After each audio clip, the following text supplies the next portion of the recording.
বর্ধমান শহরের ৯ নম্বর ওয়ার্ড, যেটা হচ্ছে বর্ধমান শহরের প্রাণকেন্দ্র। একধারে রয়েছে কোর্ট কম্পাউন্ড, একধারে রয়েছে ডিএম অফিস, একধারে রয়েছে এসপি অফিস। সেই কোর্ট কম্পাউন্ডেই হয়েছিল গীতাঞ্জলি পার্ক ২০১৭ সালে।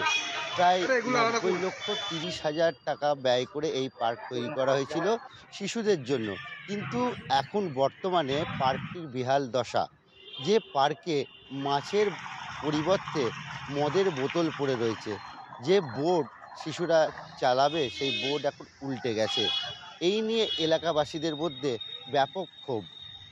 দেখুন, এই পার্কটা তো দেখতে পাচ্ছি যে এখানে এখন বলতে পারেন ক্রিমিনাল, দুর্নীতিবাজ এবং যত রকমের অপকর্ম কাজ করা যায় তাদের আখড়া হয়েছে। আগে এই পার্কে আমরা কত কিছু দেখেছি, কত মানুষ আসতো যেত।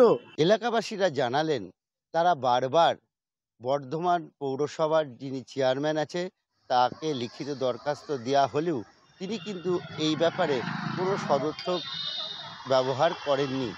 অর্থাৎ বলা যায় তিনি এই যে পার্ক বেহাল অবস্থায় পড়ে রয়েছে গীতাঞ্জলি পার্ক, সেই পার্কটির কোনো পরিবর্তন করেননি। এই পার্কটা এখন ভগ্ন অবস্থায় পড়ে আছে।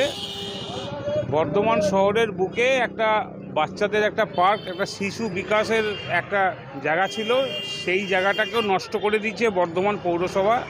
নতুন এই বোর্ড আসার পরেও আমরা দেখতে পাচ্ছি যে এই পার্কটার কোনো উন্নতি নেই। যে অবস্থায় বোর্ডগুলো পড়ে আছে, সকালবেলায় এই পার্কে বহু প্রাতঃভ্রমণকারীরা আসেন, তারা মর্নিং ওয়াক করতে আসেন। জলের ব্যবস্থা ছিল, জল শেষ হয়ে গেছে, জল নেই।